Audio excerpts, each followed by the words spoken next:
Look at the map of Mongolia. It is one of the largest countries on Earth, yet almost no one lives in most of it.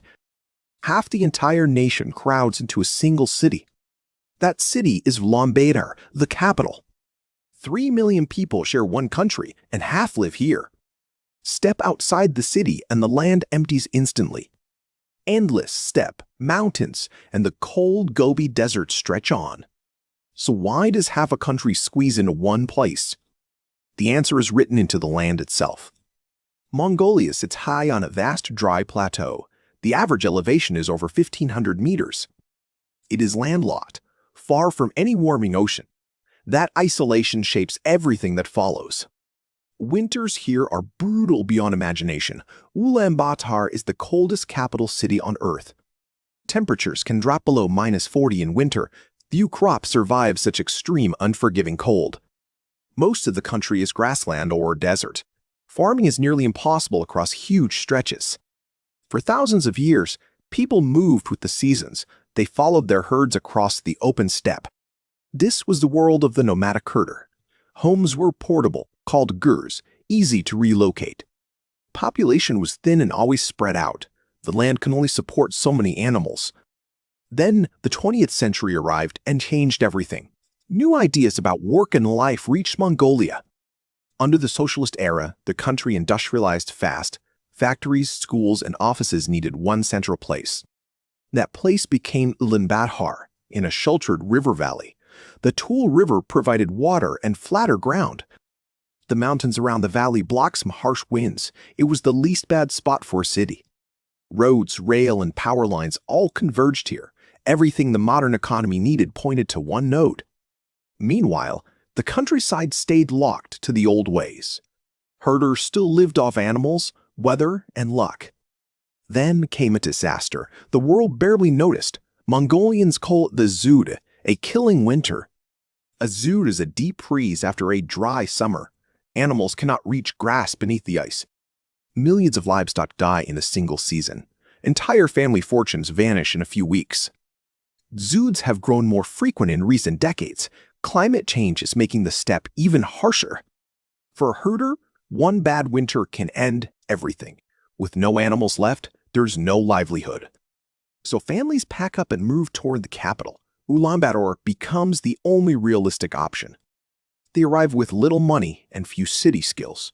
Most settle on the hills around the center. These hillside neighborhoods are called the Jur districts. Families still live in traditional felt tents. Today, more than half of Ulaanbaatar lives there. The city center is modern, but the edges are nomadic. Imagine an ancient way of life pressed against skyscrapers. That contrast defines the entire country today. Mining changed the equation even further. Mongolia sits on enormous reserves of copper, coal, and gold. These minerals brought money, jobs, and foreign investment, but the wealth concentrated in one place again. Most mining companies, banks, and ministries are in the capital. If you want opportunity, you go to Ulaanbaatar. Universities, hospitals, and good schools are there too. A rural child's best future lies in the city. Would you ever leave open grassland for a crowded valley? Tell me in the comments what you would choose. Many Mongolians did not really choose at all. The climate and the economy chose for them. Now the city pays a heavy price for its size. Ulaanbaatar's air becomes some of the dirtiest on Earth. In winter, families in Jur districts burn coal for heat. Thousands of stoves release smoke into still, cold air.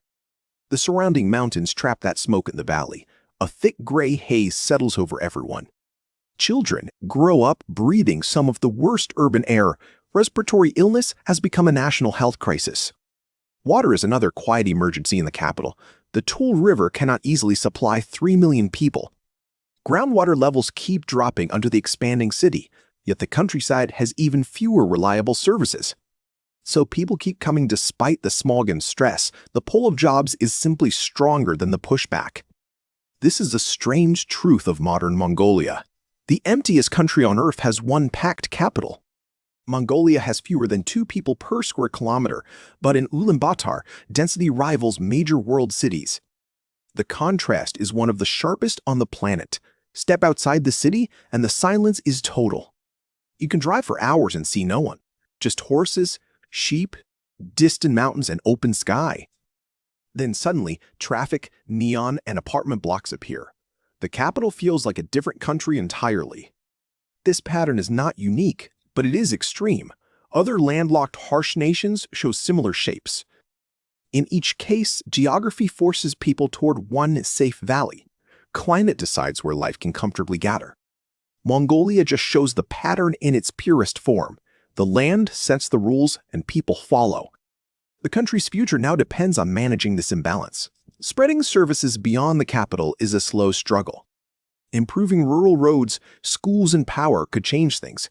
So could cleaner heating in the Jur districts. But as long as winters keep killing herds, migration continues. The capital keeps growing year after year. In the end, the map tells the story clearly: a huge empty land and one crowded valley. Half a country in one city is not an accident. It is the logical answer to a very hard climate. People did not abandon the steppe by choice alone. The steppe slowly stopped being able to hold them. So they gathered where warmth, work, and walls existed. Ulaanbaatar became the great gravity well of Mongolia. The bigger lesson reaches far beyond this one country. Geography quietly decides where humans can truly thrive. Climate, terrain, and water draw the real borders of life. Political lines on a map are only the surface. If you enjoyed seeing the world this way, leave a comment. Tell me which country you want explained next. Subscribe and turn on the bell for more on how the world works. Every video uncovers another hidden pattern. Because once you see the why behind the where, the map never looks the same again.